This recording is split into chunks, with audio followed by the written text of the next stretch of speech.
Noche agradable en Ciudad Capital, ¿cómo están ustedes? Un gusto, 18 grados centígrados. Vamos con otra emisión de Mano a Mano. En el segundo tramo del programa vamos a irnos mentalmente hasta Boquerón, Alto Chaco, para reprisar, para recordar, para hacer un revisionismo histórico. En torno en general a la contienda, en particular sobre esa batalla que evoca siempre la bravura del soldado guaraní. Y ahora ya recibimos a Iván Ojeda. ¿Cuántos somos los paraguayos? Esa es una pregunta primaria. Queremos profundizar, queremos ver hasta dónde hemos avanzado en ese censo nacional, cuestionado en algún momento, pero de acuerdo a su titular de esta instancia encargada, se tienen datos ciertos y fidedignos que permitirán redireccionar las políticas de gestión en todos los estamentos. ¿Qué tal, doctor? ¿Cómo está usted? Un gusto, bienvenido. Hola, querido Roberto. ¿Qué tal todo? Un gusto, Bien. Excelente, un gusto. Vamos a sentarnos un ratito y después, si te parece un poco más cómodo, podemos compartir. De hecho, parado, tipo docente, si te parece. Sí, mejor. Pues tenemos un montón de datos. ¿Cuántos somos en 6 Paraguay? millones, somos 6.109.903 habitantes en el Paraguay. ¿Eso incluyendo a los que vienen del extranjero o no? No, solamente las personas que viven en el territorio paraguayo. 6.109.903. ¿Cuál sería el índice de error? O sea, uno puede decir, sí, de un montón de gente que no fueron... Muy buen punto.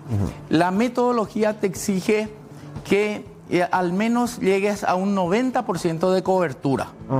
Nosotros llegamos a un 94% de cobertura. O sea, hay gente que pueda decir, no me censé, pero ya se contempla como estadísticamente de error, ¿no? Tiene razón, hay cerca de un 6% que no fue censado, pero eso ya se incluye como omisión, porque la metodología nos permite, en el número total. Ahí vemos. Ahí está. 6.109.000. Esa es la población paraguaya que resulta del censo, dice. Exactamente. De los cuales, fíjate abajo, son hombres 3.057.000. A la pucha, cabeza a cabeza vamos a ir. ¿O son más las mujeres? Sí, no, los hombres son levemente superiores numéricamente. Y las mujeres están en torno a 3.052.000. Acá vemos la estructura de la población en el Paraguay. Sí. Esa pirámide nos dice muchas cosas. Cuando nacemos, Roberto, empezamos por la base de la pirámide, que son los nacimientos. O sea que acá tratando de entender, de 5 a 9 es la población mayoritaria en la escala de crecimiento, ¿o no? No. Ahí fíjate que acá tenemos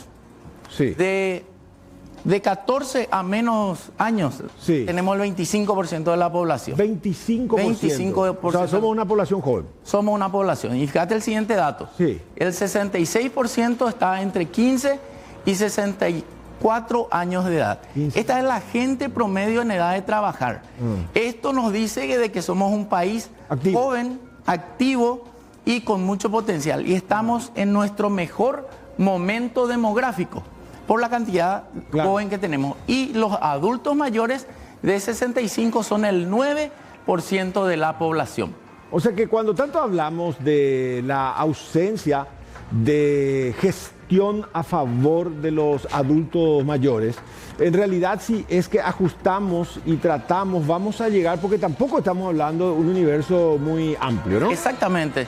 Si hablamos de 65 y más, estamos hablando de una población de cerca de 500.000 personas. Y fíjate, la cúspide de la pirámide, como las mujeres tienen una franja más, una línea más amplia que la de los varones. Eso pasa, Roberto, porque las mujeres le sobreviven más a los hombres. O sea, las mujeres tienen más larga vida. Más esperanza de vida.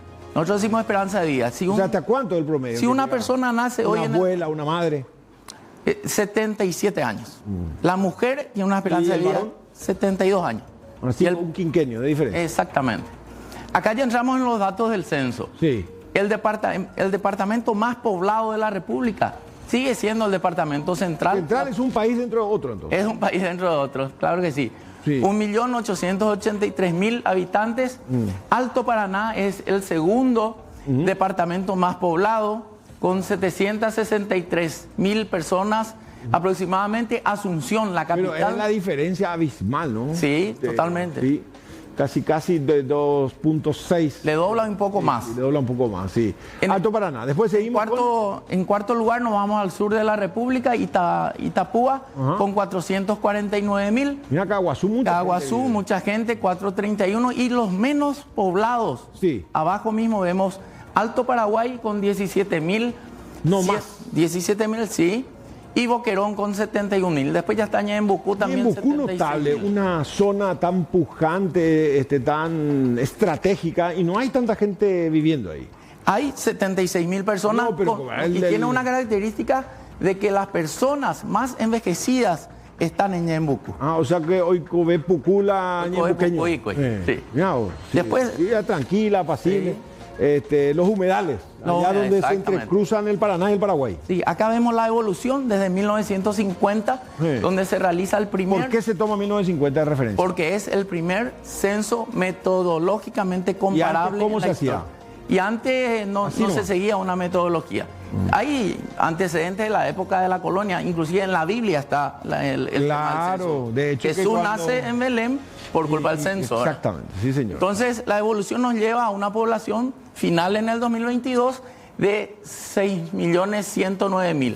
Y vemos cómo fuimos creciendo en población. De hecho, seguimos creciendo. ¿En qué década crecimos más? Crecimos más, acá en esta lámina podemos ver. Sí. ¿Qué vemos acá? Vemos una historia del Paraguay de cerca de 80 años. Ajá. El primer censo, 50. La primera gráfica arriba a la izquierda para que la gente se ubique.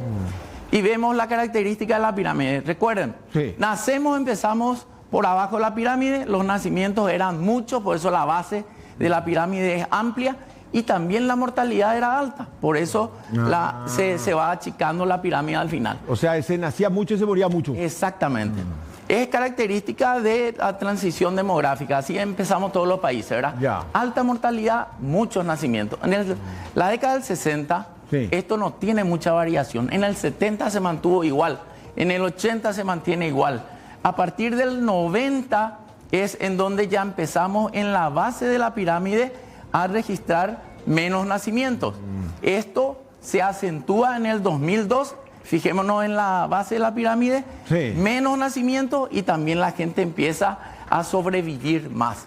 En el 2012 vemos que esto se acelera en los nacimientos y en el 2022 sigue esa tendencia. Entonces, en el 2022, una mujer tiene en promedio cerca de 2 hijos durante toda su vida fértil. Para entender bien la placa, quedamos acá en el 92. Acá va hombres, ¿no? Mujeres. ¿Acá qué me marca? Abajo. Nacimientos, ¿dónde arranca? Fíjate en el eje de, o sea que acá es de 0 a 4. La primera, 0 a 4. La primera franja es de 0 a 4 años. La siguiente de 5 a 9 y así sucesivamente. Y vemos como hay menos nacimientos, pero como la gente vive más. Y como las mujeres principalmente viven más. Otra característica de la demografía es que cuando nacen siempre más niños que mujeres. O sea, más nenes que nenas. Más nenes que mueren. Pero mueren más también nenes que Pero nenas. Eso es porque a mayor cantidad es mayor, o sea que responde también. Sencillamente mueren más niños que mujeres. Pero cuando avanza la edad, hay un empate en el Paraguay entre 44 y 55. Ahí vamos cabeza a cabeza. Vamos cabeza a cabeza. Y los mayores de 65 son más mujeres. Acá, por ejemplo, vemos la evolución de la edad mediana de la población. ¿Qué es la edad mediana? Si yo tengo la distribución de todas las edades del Paraguay, elijo la edad que está en el medio mismo. ¿Cuál es la edad? 29 años. 29. Eso quiere decir, Roberto, que la mitad o el 50% de los paraguayos tiene menos de 29 años y el siguiente 50% tiene más de 29 años. Pero fíjate cómo estábamos en 1982. Y elegimos 82 porque antes prácticamente era lo mismo. 19 años era la edad mediana en el año 82. Imagínate, la mitad de la población, menos de 19 y la mitad. Igual seguimos siendo un país eminentemente joven, ¿no? Pero fíjate lo que está pasando. En el 80, 19, en el 92, 19, en el 20 y a partir del año 2002 esto se empieza a acelerar. ¿Por qué se acelera el envejecimiento? Porque hay menos nacimientos. Entonces nuestra población se está envejeciendo. Vivimos más, nacemos menos. Y por eso llegamos a 29 años como edad mediana. Claro, o sea, eso tiene su implicancia entonces, menor nacimiento. O sea, que anteriormente por familia, ¿cuántos niños? Y en los 50, 6 en promedio. ¿Y después ahora? 2. Una parejita, 2. 2.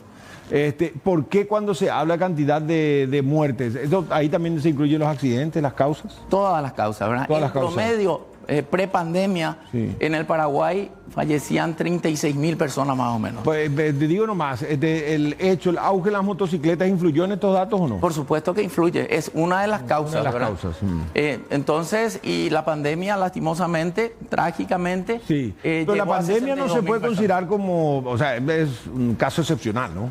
Es excepcional, pero una realidad que mató a 62.000 personas aproximadamente. Sí. Este otro dato interesante, la dependencia demográfica. Sí. Hoy estamos en 51. ¿Qué quiere decir?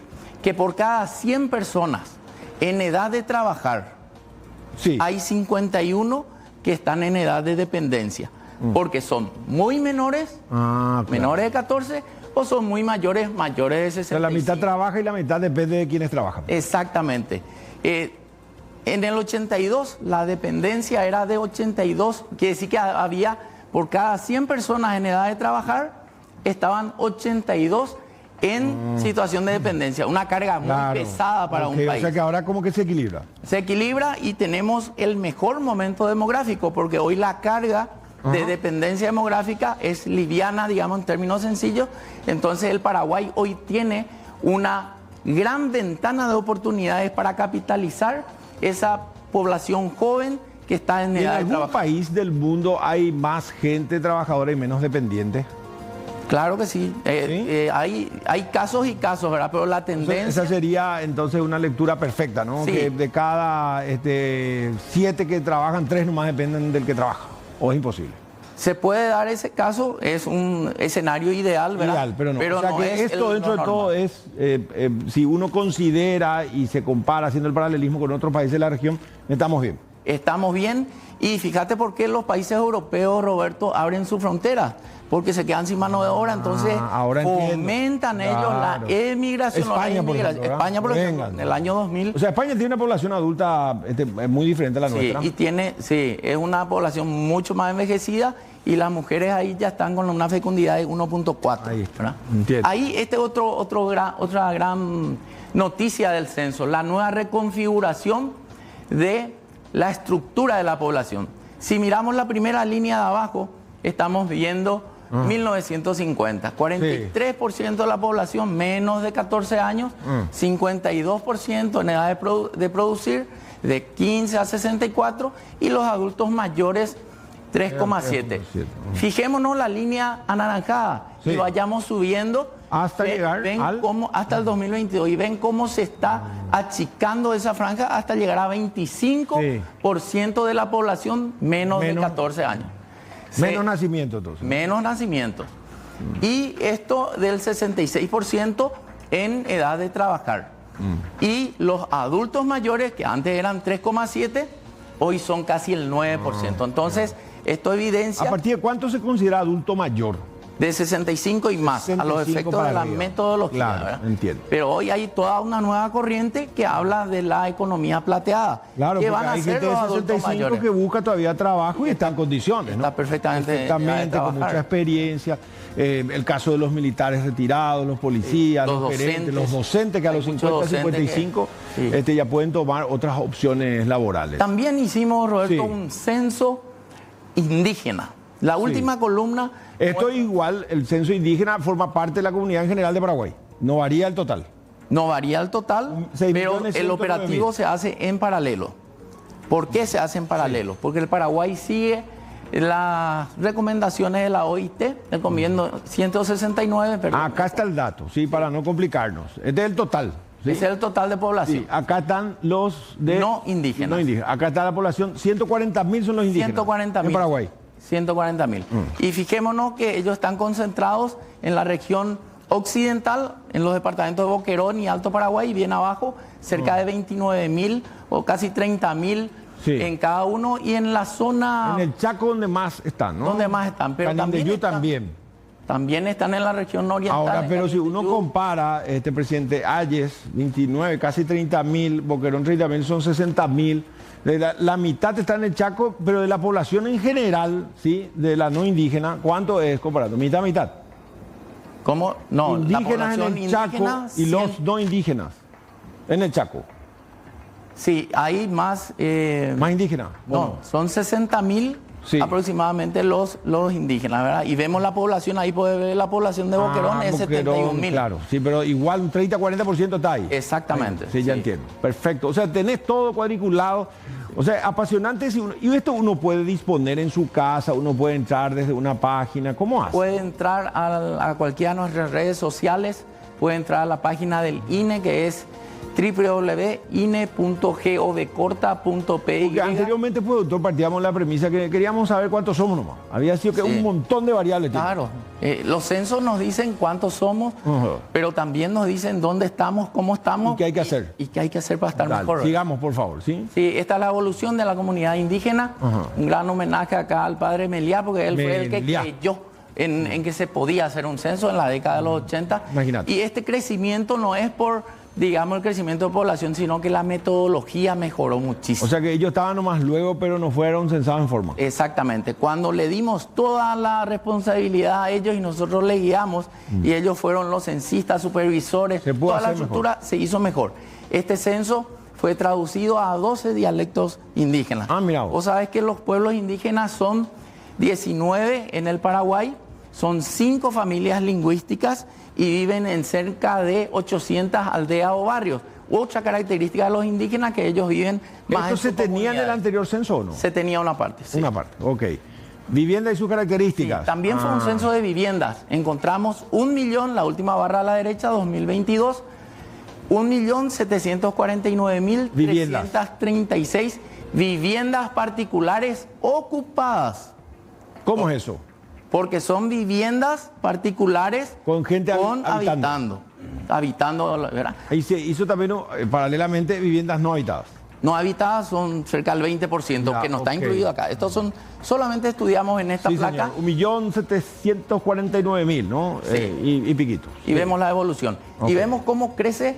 Y acá algo sorprendente. Acá incluye la calidad del material, si es de paja, si es, o no, todo. Estudiamos todo. Perfecto. Estudiamos todo. Bueno, sigamos. Pero otro dato llamativo. Sí. En 1950 vivía en el Paraguay un promedio de casi 6 habitantes por vivienda particular. Eso fue cayendo y hoy estamos en promedio por vivienda ocupada 3,5. Entonces hay más vivienda, pero con menos habitantes en las viviendas. Y otra característica, la población sigue creciendo a un ritmo de 0,8% de crecimiento anual. Pero las viviendas se construyen a un ritmo de 3% más. Porque la gente muchas veces, los hijos se independizan, se construye algo nuevo y no se descompone lo anterior. Ahora en cada unidad vive menos gente que antes. Exactamente. Antes en una casa vivía el primer núcleo familiar, después ya vivían hasta los nietos. Sí, y eso vamos a ver en la tipología de las viviendas. También vimos servicios básicos. Energía eléctrica, tenemos una cobertura del 98,6%. Sí. Hace 20 años era del 89,1%. Agua corriente, y acá tenemos que meter ESAP, SENAXA, red comunitaria, red privada. Sí. Estamos en un 79% de cobertura. También el desagüe sanitario, acá tenemos que incluir todo lo que sea red pública, pozo ciego, con o sin cámara séptica. Estamos con un 85% de viviendas con ese servicio. No, esa parte, o sea que desagüe sanitario, ¿qué significa? Desagüe sanitario, tenemos todo lo que tienen red pública. Pero tienen también 85%, pero... No, es 85%, pero atendé que ahí dice abajo. Sí. Desagüe, red pública, pozo ciego, con o sin cámara séptica. Claro, o sea que acá, en este 85, si vos ponés desagüe sanitario, no estamos hablando de los servicios que se tenga así alcantarillado, o sea, pozo ciego mayoría. Y no se tiene así, con precisión, cuántas casas tienen pozo ciego, no más. Por supuesto que sí, en una desagregación. Nosotros vamos a hacer después estudios, por ejemplo, de déficit habitacional. Porque ese también se instaló como un gran problema. Estamos hablando siempre del acuífero guaraní, que somos un país con una riqueza hídrica, y los especialistas te dicen que la cantidad de pozos ciegos ha conspirado porque ya llega a la napa. Eso es cierto. Sí. Y que puede contaminar incluso todo si es que no se apuesta en los siguientes años a la red de desagüe cloacal con procesamiento. Que hoy tenemos el 15% más aproximadamente. Por eso, sí señor. Después la recolección de basura, y acá tenemos que incluir la red, la recolección pública o también la privada. 55%. Sí. Y 33% era hace 20 años. Y ahí, desagüe sanitario, insisto, el 15-14% que sobra, ¿qué tiene? ¿Letrina?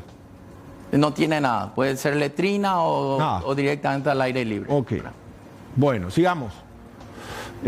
Muchísimas placas, ¿eh? Otro gran hallazgo, la jefatura de hogar. Jefatura de hogar por sexo, siempre los varones. Fíjense, sí en los varones, pero hay un crecimiento importantísimo de las mujeres. El 41% de los hogares de la República están liderados por mujeres. Hace 20 años... En el 2002, hace 20 años, era 70-30. Exactamente. Varones. Sí. Y acá después, 10 años después, 2012, como que ya se llega a ponerle 40-60. ¿Y ahora? Y estamos en un 79. Sí, ahí está, 60-40. Sí. 41%. O sea, ¿qué significa jefatura de hogar? ¿Qué es jefe de hogar? Es la persona reconocida como tal por los integrantes del hogar. Pueden ser muchos motivos, pero el principal es que es el principal aportante. El proveedor pone principal, la plata. ¿verdad? Pero entendamos qué es lo que está pasando con el liderazgo, la jefatura del hogar. En la siguiente placa y vemos la tipología de los hogares. Esta es una nueva reconfiguración de los hogares y también de las familias en el Paraguay. Sí. Los hogares unipersonales, ahí Roberto, son hogares ocupados donde vive una sola persona. Espera, el 15,5%. O sea, gente que vive sola. Gente que vive sola. O con casa, o con departamento. Exactamente. Hace 10 años estábamos en torno a 12. Entonces hay un crecimiento y acá también hay una paridad entre hombres y mujeres. Sí. También las mujeres son muy independientes. Se independizan. Ah, ya. Este es el hogar nuclear completo. Ahí está el papá, está la mamá. La familia tipo. La familia tipo. Mamá, papá e hijos. Creció un poco. Hoy descendió a un 44,5. Claro. Sí. Estábamos casi en un 50%. Sí, bajó. O sea que, claro. ¿Eso por qué sería? Porque hay más divorcios, la ley es más, incluso la cultura, la maduración social, ¿por dónde pasa? Y pasa por esos factores y por muchos más. Por ejemplo, ahí el liderazgo en ese hogar nuclear completo, también ya un 20% está en manos de mujeres. O sea que viviendo papá y mamá juntos, igual hay gente que dice, no, mi mamá es acá la que se pone las pilas. Porque la que aporta más es la mujer. Perfecto. Muchas veces ese es el criterio. O sea que no siempre hay que partir de la premisa que una mamá separada es la que pasa a ser, o una mamá soltera la jefa, sino que está a lo mejor casada, pero igual es jefa. Sí. Y el dato principal es que es aportante para que se defina ese rol. Ese es el principal motivo. Pero el caso que acabas de mencionar, hogar nuclear incompleto, ahí está, solamente la mamá y el hijo o solamente el papá y el hijo. Y tenemos un 11% de hogares nucleares incompletos. Ahí falta el papá o la mamá para los hijos. Y vos sabés, Roberto, que el 80% de los nucleares incompletos están liderados por mujeres.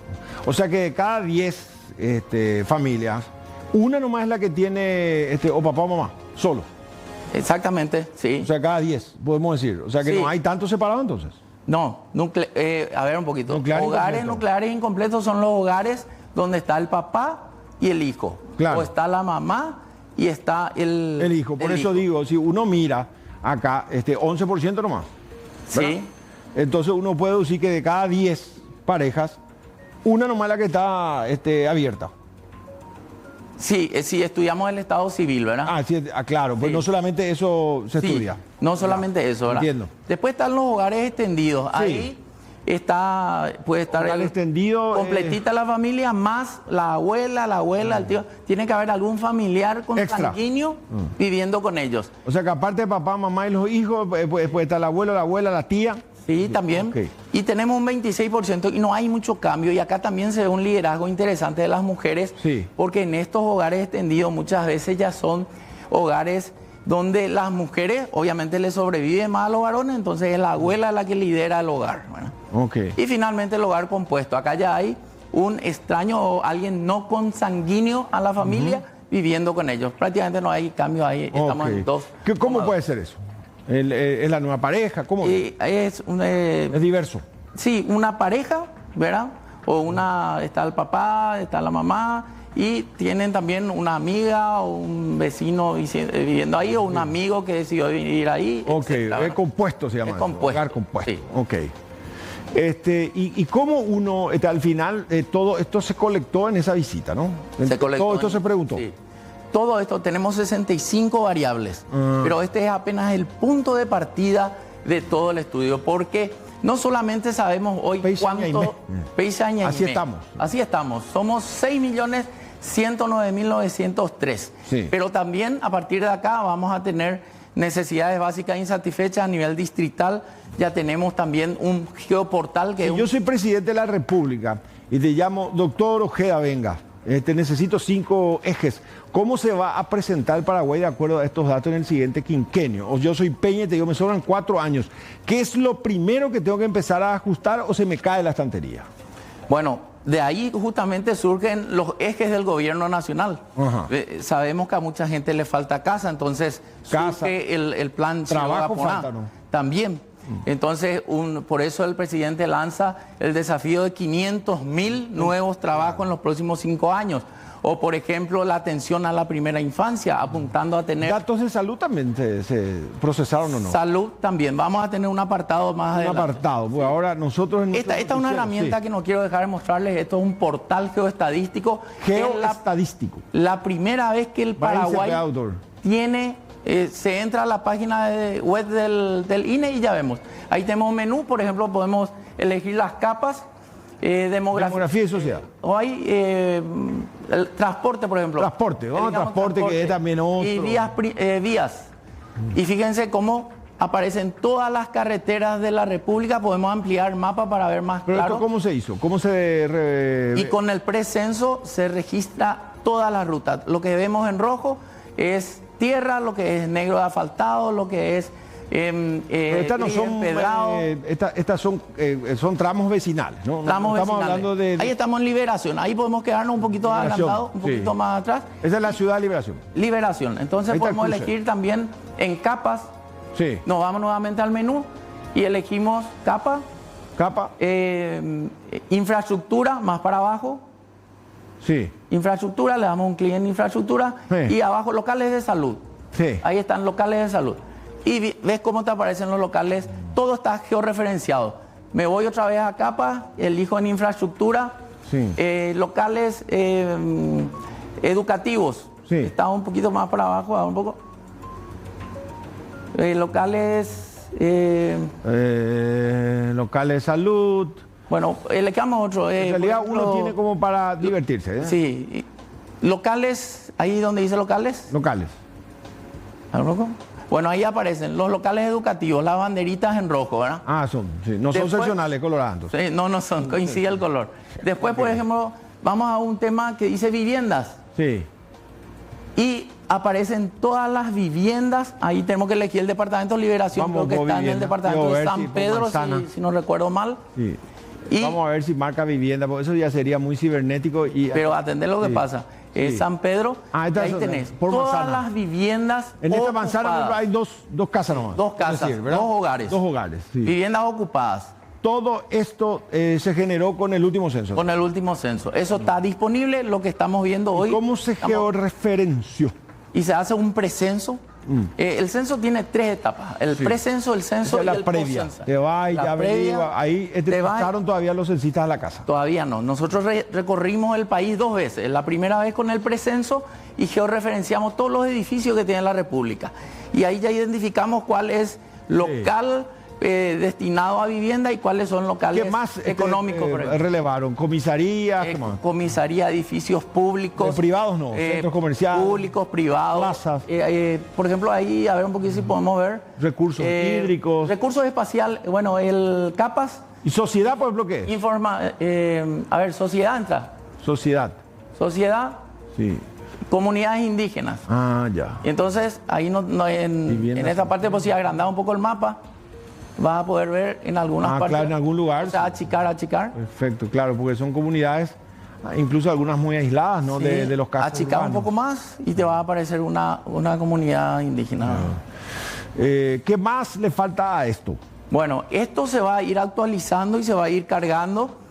Tenemos ahora ya todos los barrios, por ejemplo, de Asunción, de Itapúa, de Concepción.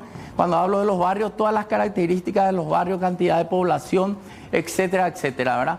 También podemos ver en capas o en información estadística, demografía y sociedad. Sí. Podemos ver ahí, por ejemplo, los hogares. Hogares. Muy bien. Ahí va. La estructura por barrio. Le estamos volviendo loca a nuestra productora Ana Díaz. Sí, ahí estructura por barrio. Sí. Reservado esas cosas no hay, ¿verdad? Telos, no. Pregunto con todo respeto. No. Pues empresa también, pues. Entonces acá uno puede elegir la temática por departamento, por distrito, etcétera, etcétera. Y cuando vayamos nosotros estudiando... Dormitorios, eso también se censó. Sí, claro. ¿Sí? No, ahí vos tenés tipo de hogar. Entonces cuando tenés dormitorio te va a darle dormitorios. Sí. Como ejemplo, ¿verdad? Dormitorio, ahí vos estás eligiendo 0 dormitorios, lo que no tienen, o elegí un dormitorio o 2 dormitorios, ¿verdad? Ya, la cantidad. Las casas que tienen 2 dormitorios, ¿verdad? Entonces él te va a desplegar eso. ¿Y hay casas sin dormitorio, doctor? No, o de un solo dormitorio. O hay casas que usan de cocina precarias, que son improvisadas. O sea que una pieza sirve para todo. Sí, ahí puedes alejarte un poco más y te puedes alejar en el mapa. Sí. Impresionante. Y ahí al situarte en el barrio, él ya te va marcando. Situarte con el mouse, ¿viste? Y te queda un rato para leer. Ahí dice Liberación, San Pedro, 239 dormitorios, ¿verdad? O sea, 203, a ver si te quedas quietita. Ahí quietita. 1184 viviendas que tienen 2 dormitorios en San Pedro. En Resquín, precisamente. Y así podemos jugar con una infinidad de cosas. Esto está a disposición de cualquier ciudadano. Esto lo que estamos viendo es en línea, de acceso gratuito. Allá voy, Instituto Nacional de Estadística. INE, puedo poner en el buscador Instituto Nacional de Estadística, me lleva al INE y ahí ya me sale una ventana, ¿verdad? En donde... ¿Qué falta si uno compara todo lo que hicieron? ¿Qué faltó por medir, que no se pudo hacer y que ya se anota en el tintero como para el próximo trabajo? No le podemos pedir todo al censo, Roberto. El censo, por ejemplo, no puede... Es una herramienta, pero no... Sí, mide discapacidad, pero no es un médico especialista el que se va a hacer el censo. Entonces, medimos discapacidad, por ejemplo, motriz, visual... o sea que someramente. Hay toda una metodología internacional. Orientación sexual, recuerdo que se generó todo un pleito en el predebate, ¿no? Generalmente en ese caso... ¿Había personas que podía manifestar eso? ¿Era libre? No recuerdo, ¿o no? No, nosotros nos guiamos por lo que dice la Constitución Nacional. Hombre, mujer. Hay países que ya permiten entonces otras opciones. Argentina, México, Uruguay. Que no fue nuestro caso. Que no fue nuestro caso porque nuestra ley no se ajusta todavía a esa pregunta, ¿verdad? Entiendo. Y lo mismo pasa con religión. Hasta el 92 se preguntaba religión, después del cambio de constitución. Ya le despedimos al doctor Ojeda. Pasó muy rápido. A la vuelta volvemos. ¿Hay más que compartir o ya te cansaste? Lo que ustedes digan. Bueno, hacemos la pausa. Volvemos en un minuto. Primera despensa hasta el último shopping de la zona. Y decía que es imposible porque demanda mucho presupuesto. Entonces ya se diseña como para aquí a ¿cuánto? ¿A 8 años más? A 10 años, claro. Los ¿cuándo se realizan cada 10 años? 2022. 2012. No, pero ¿cuándo? 2022. Claro, sería en el 32. En el 32, sí. O sea, se supone que estos datos tienen que servir sí o sí. O sea, van a servir por décadas. Así como hoy hablamos del censo de 1950, esto marca un hito en la historia demográfica del país, ¿verdad? Y son la base para la formulación, implementación y monitoreo. El segundo destino, España. O sea, nosotros no hicimos ese trabajo. Hicieron los argentinos por nosotros. Ellos hacen los argentinos, nosotros compartimos los datos. Y también ustedes hacen con los argentinos. Compartimos los argentinos, ¿verdad? España, el segundo destino más elegido. En el año 2000 había una población de cerca de 2.000 personas. La diáspora se dio hacia allá. Se dio una diáspora y son 106.000 paraguayos viviendo en España, de los cuales el 75% son mujeres en edad fértil. Entonces muchas madres potenciales viajaron a España. Pero si nacen hijos allá, son españoles. Y son españoles, ¿verdad? Tercer destino, Brasil. Brasil, hay muchos paraguayos. 61.000 registró el IBGE, que sería el INE de Brasil. El cuarto destino, Estados Unidos, 27.000 aproximadamente. En la zona de Nueva York más que nada, ¿no? Y sí, podemos precisar eso por el censo. O sea que en total, ¿cuántos paraguayos no viven acá? Y menos de 1 millón, ¿verdad? O sea que seríamos en el universo entero 7 millones. El universo entero puede, una cifra cercana, pero puntualizando, en Paraguay somos 6.109.903. Ajá, 6 millones. 109.903. Ok, más todo lo que viene afuera. Sí, y a fin de año vamos a presentar las proyecciones de población, que son estimaciones matemáticas de la población futura, teniendo en cuenta o estimando lo que van a nacer, ¿Cuánta van a gente morir. trabaja en la repartición a tu cargo, doctor? ¿Con cuánta gente se procesa todo esto? No estoy hablando del día del censo, que fue masivo. Sí. Y actualmente tenemos un plantel de cerca de 500 personas. ¿Y del presupuesto cuánto? Del presupuesto es de 28.000 millones. El institucional... 3 millones de dólares. Por sí, ahí. Es aproximadamente. Y imagínate, tenemos menos presupuesto, Roberto, de cuando éramos Dirección General de Estadística, Encuesta y Censo, porque en la pandemia se recortó y eso no podemos recuperar hasta ahora. Hay mucha tecnología ahora que también abrevia el trabajo. Eso abrevia mucho. Es la primera vez que usamos inteligencia artificial, por ejemplo, para la codificación de variables abiertas. Es la primera vez que tenemos un geoportal estadístico. También tenemos una herramienta que se llama Redatam, en donde la gente va a procesar en línea la información. ¿Cuál es un país así ejemplar en su censo y que se maneja ya con estos datos?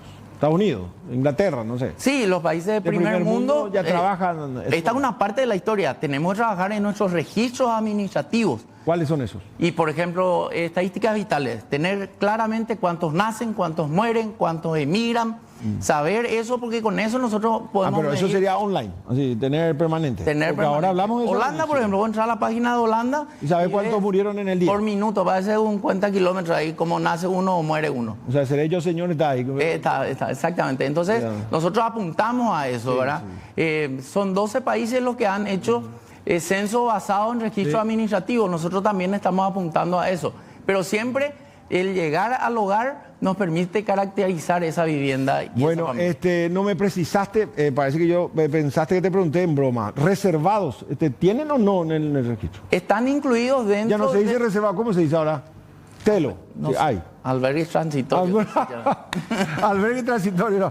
No, va con onda porque muchos se prendieron con eso. Figura como centros comerciales, ¿no? No, figura con edificios dedicados a una actividad económica. Económica y placentera, habría que agregarle. Bueno, doctor Nicón Peña habló tanto, así que le agradecemos el tiempo, la predisposición. Ojalá esto sirva como una herramienta, porque si no, siempre decimos, el PowerPoint y los papeles aguantan todo, pero esto se hizo justamente para utilizar y mejorar nuestras políticas de gestión pública, ¿no? Es así mismo. Muchísimas gracias, Roberto, por este valioso espacio, y invito a la gente a ingresar y enterarse de cómo está el país, y por sobre todo agradecerle, porque si tenemos datos es porque la gente nos recibió en su casa. Uno se y puede colaborar. negar. ¿Cómo? Se puede negar. Se puede negar, claro que sí. Y eso consta ahí en acta. Consta en acta, y tenemos una omisión. Los que... ¿Y muchos paraguayos se negaron?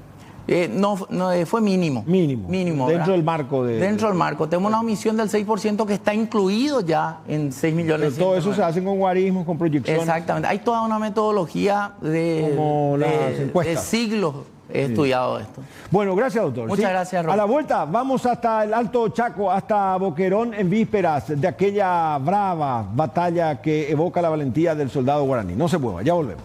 Preguntaba si se puede vivir siendo un historiador en Paraguay. ¿Económicamente es rentable o no?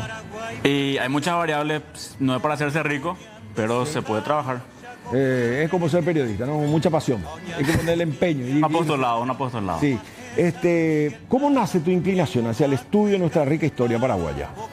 Y yo de curioso, cuando tenía más o menos 12 años, me pongo a bizcachear ahí la biblioteca de mi papá. 12. ¿Cómo se llama tu papá? Javier. Y ahí encontré varios libros de historia, varias cosas de historia paraguaya, Triple Alianza y otras más. Y ahí empezó. 12 años. Más o menos 12 años. ¿Y ahora cuánto tenés? Ahora tengo 35. ¿Qué cambia en la vida de un historiador que ya tiene todo escrito? Porque uno puede decir, una cosa es repasar, una cosa es leer, memorizar, y otra cosa es ser un investigador. ¿Sobra mucho todavía por investigar o ya se dijo todo lo que hay que decir sobre nuestra historia paraguaya? No se dijo todo, hay mucho por investigar, hay muchas cosas que no se saben y algunas nunca las vamos a saber y otras se van descubriendo. ¿Por qué no vamos a saber algunas? Porque el trabajo histórico requiere seguir huellas y muchas veces esas huellas se han borrado, ¿verdad? No han quedado evidencias, entonces nunca vamos a saber todo. Pero también, aparte de saber cosas, también hay un trabajo de interpretación, porque a veces dos personas pueden saber lo mismo, pero la interpretación puede ser distinta. Así como aquel quien dice, López fue héroe o villano. La eterna discusión. La eterna discusión. Si fue muero con mi patria, muero por mi patria, ¿no? Al fin y al cabo, entonces, depende también con el cristal con que uno lo mire, pero supongo que entre ustedes también tienen que darle un soporte a cada tesis, a cada posición. Y ahí es donde uno, como lector, como seguidor de los cientistas, llega a concluir o a adherirse a ciertas posturas, ¿no? De eso se trata, el ejercicio. Claro, es así, Roberto. Las interpretaciones pueden variar, las opiniones pueden variar, pero idealmente los hechos deben ser los mismos. Ah, claro. O sea, vos puedes tener tu opinión, sí, señor, pero no tus propios hechos. Claro, vos no podés inventar. Hay también historiadores que inventan. Sí. Fantasean. Hay. Yo haría una distinción. Sí. Uno siempre se puede equivocar, normal. Pero sí he visto casos de gente que yo creo que hasta diría de mala fe, inventa cosas porque queda bien ante cierto público o llama la atención. O porque quiere jugarse con una cosa de la postura y finalmente como uno quisiera. Pero como vos bien decís, al final tenés que darle siempre un andamiaje. Sí, es así. A veces hay intereses particulares. A veces, acá en Paraguay es un negocio también, Roberto, esto de inventar documentos u objetos supuestamente históricos. Ah, también. Viene alguien y te dice, mira, yo tengo un mapa, acá está el tesoro del Mariscal López, cierto, o una carta de Madame Lynch, sí, y fabricó ahí en su patio el tipo, ¿verdad? Y gana plata con eso. Pero eso es un falsificado, un embustero. Y sí, existe. O sea que hay. Hay. Boquerón, te convocábamos por eso, porque tanto tiempo ha pasado, muchos se quejan de que ya no es lo mismo. En las escuelas antes cantábamos, evocábamos, izábamos la bandera. Hoy hasta el feriado ya cambió. O sea, Argel, como no es lo mismo, pues el lunes 30 da para el turismo, te dicen algunos, que quedan con el ayer, ¿verdad? Y no sabes si es más conveniente mover la economía o muchos a lo mejor se despiertan a las 11 de la mañana y ya ni recuerdan a sus abuelos, a los soldados que quedaron allá en los Cañadones, aquellos que volvieron con vida y trataron de rehacer y reatar los cabos de un Paraguay que salía de la epopeya grande y ya se metió a otra con toda una generación que quedó traumada, más allá de que siempre estamos hablando de la bravura de nuestros soldados. Sin duda eso significó un retroceso, ¿no? Sí, yo creo que tiene que ver también con que durante mucho tiempo no se quería ofender la sensibilidad, la dignidad de los veteranos. Porque vivían todavía. Vivían todavía. Entonces hubo varios amagues y salían los propios veteranos a reclamar y bueno, se los respetaba. Claro. Hoy ya no estando, como que ahí no existe más esa presión, ¿verdad? Esa atención. Generacional. Sí. ¿Qué se puede, si uno hace un revisionismo del Chaco, qué no se dijo? Yo creo que se ha dicho muchísimo, ¿verdad? La discusión está más en cuanto a qué es cierto, qué no, qué es leyenda. Por ejemplo, se ha dicho mucho esto de si fue por petróleo. Yo soy de la tesis, es conflictiva quizás, muchos no van a estar de acuerdo, pero de que no fue por petróleo. No fue por petróleo. No fue por petróleo. O sea, fíjate, Roberto, que la primera protesta boliviana por el Chaco se da en 1852. Rápido nomás digo. 52. 1852. Antes de la Guerra Grande. Antes de la Guerra Grande. Y justamente cuando Paraguay discutía sus límites con Argentina antes de la guerra, ahí le sale Bolivia a protestar, a decir, ¿por qué ustedes están discutiendo sobre un territorio mío? Es nuestro. Claro. ¿Qué les pasa? Esto es nuestro. Totalmente. Somos tres entonces acá, no. Exactamente. Entonces, fíjate nomás, si en 1852 se da esta primera protesta, la guerra empieza en 1932, pasan 80 años. 80. O sea, ¿qué pasa si vos discutís diplomáticamente con alguien por 80 años y no te pones de acuerdo? Por un territorio que es gigantesco. O sea, inevitablemente termina en violencia, haya debajo petróleo o por oro. Entonces, la mayoría de las guerras se dan por territorio, se han dado por eso. O sea, ¿vos crees que fue por territorio? Independientemente a que bajo ese territorio haya riquezas o nada. Es así. Además, para mí no tiene mucho sentido la versión del petróleo porque ¿qué diferencia hace qué país es dueño del territorio para una transnacional? Porque la acusación es que dos transnacionales... Claro, pusieron mucha plata. Claro, pero fíjate que la Standard Oil que estaba en Bolivia después de la guerra es expulsada. O sea que no tenían un control absoluto de Bolivia como para decir inicien una guerra con Paraguay. ¿Hasta dónde era nuestro Chaco? De acuerdo a nuestras pretensiones y a nuestras reivindicaciones. ¿Hasta ahí nomás luego? ¿Hasta donde hoy está? Sí, depende del momento y a quién le preguntes también, porque Para Carlos Antonio López, en un documento... Esto podemos ampliar, acá podemos ir a pleno entonces. Sí. Este plano, este mapa... Eso que se ve ahí es un intento de tratado. Que no se ratificó. Ese creo que es el de Kut Quijarro. Ah, ya. Hubo... La mitad no chupaban ahí. Sí, y justamente por eso no se aprobaba, porque se firmaba y el Congreso decía, mira todo lo que le das a Bolivia. Claro. Y los bolivianos decían lo mismo, mira todo lo que le das a Paraguay. Entonces no había otra manera. No había. Este más que a balazos. A balazos. Ahí está otro. Mira, ahí como que crecimos más, pero bajamos del nivel, ¿verdad? O sea que si uno se pone, lo otro era una línea recta, ¿verdad? Acá. Y comparando con allá era lo mismo, ¿no? Se dibujaron distintos proyectos de líneas. Sí, vamos a mostrar el plano otra vez de nuevo, el mapa.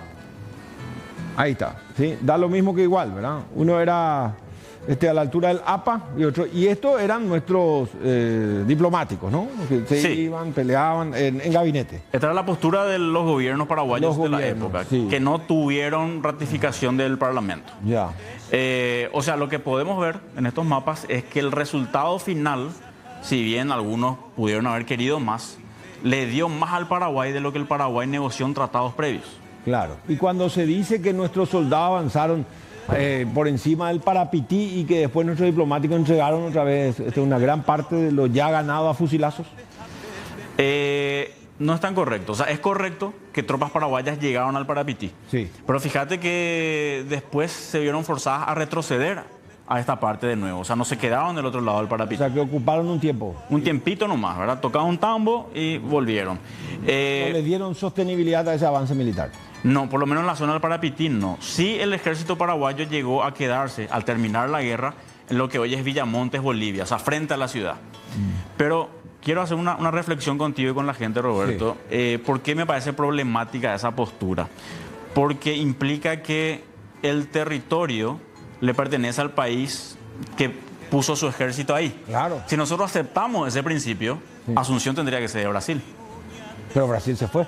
Claro, pero si ellos asumían ese principio, los brasileños tendrían que estar diciendo, llegamos hasta Asunción y nuestros diplomáticos entregaron a Asunción. No, lo que pasa es que siempre dijeron que al final no querían tener una frontera con la Argentina nomás. Un estado tapón. Y que era un estado tapón y vamos a ponerle esponja como queso de sándwich. A los paraguayos y total le tenemos diezmados, ¿no? Sí, tal cual. Pero por decirte nomás que tener tu ejército en un territorio... Anda a decirle a los israelíes que te ocuparon el Golán, sacarle ahí pues, nunca más, ¿verdad? Ellos eso está más difícil. Se plantaron, ¿verdad? Finalmente. O sea que... Sí.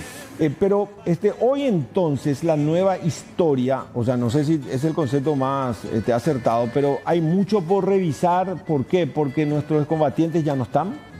Y nos permitiría ir acabadamente lupa en mano y contar o decir cosas que antes no se dijeron. Sin poner obviamente en tela de juicio que ellos dieron todo por nosotros. Sí, pero más allá de que nos hayan dicho ciertas cosas, también hay conflictos entre las fuentes. Por ejemplo, te doy un ejemplo clásico. Sí, un ejemplo clásico. Es los números de tropas involucradas y de bajas. Sí. Hay conflicto porque algo que pasa mucho es las fuentes paraguayas tienden a dar números que nos hacen quedar bien a nosotros y ellos lo mismo, ¿verdad? Por ejemplo, en Boquerón hay bolivianos que voy a decir, había 15.000 paraguayos atacando el fuerte. Jamás hubo 15.000, pero te lo ponen así porque así su resistencia parece más heroica. Aguantamos 20 días contra 15.000, habiendo en el fortín 600 y algo, ¿verdad? Entonces te inflan o te reducen ciertos números. A veces vos tenés la contabilidad de los heridos de una batalla, pero muchos tardaron en morirse. No sabes cuándo se murieron muchos heridos, ¿verdad? Entonces... Igual se figuraba como herido y quedaba ahí, pero a lo mejor murió. Moría después, ¿verdad? Entonces... Es muy típico en esta guerra moderna, ¿verdad? A veces, yéndonos más al Medio Oriente, siempre está, no, nosotros, no, el otro te dice al contrario, derribamos 4 aviones, están ahí, y le dice, no, ninguno, de acuerdo al reporte de nuestra fuerza aérea no es así. O sea que la guerra también se da en términos mediáticos. Hoy en redes sociales, anteriormente sí que era que el ganador siempre escribía la historia que quería, ¿no? Sí, hoy mismo, claro, te vas a la guerra de Ucrania y vos vas a ver ciertas cifras y te van a decir que murieron 500.000 rusos, y otros te van a decir 200.000. Y que estamos avanzando, y ya estamos por romper el cerco. Depende a quién le preguntes. Bueno, ¿qué más querés agregar al agradecer tu tiempo? Hoy el joven paraguayo ya no lee su historia. Yo creo que hay mucho desconocimiento. No sé si atribuirle exclusivamente a los jóvenes, ¿eh? Creo que es algo bastante generalizado el desconocimiento, pero hay espacio para trabajar, ¿verdad? Hay mucho por hacer. Y agregar sobre Boquerón rápidamente, ¿por qué nosotros le damos tanta importancia a Boquerón, habiendo tantas otras batallas importantes? ¿Por qué?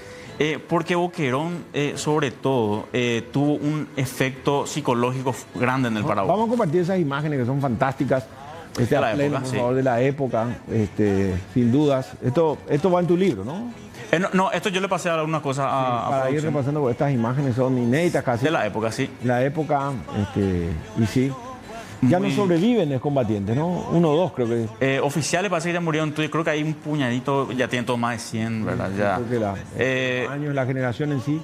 Sí, pero cerrando nomás la idea rápido, sí, Roberto, te decía el impacto psicológico que tiene Boquerón. Sí. Porque antes de Boquerón hay como que una sensación de se vienen los bolivianos, todo puede pasar.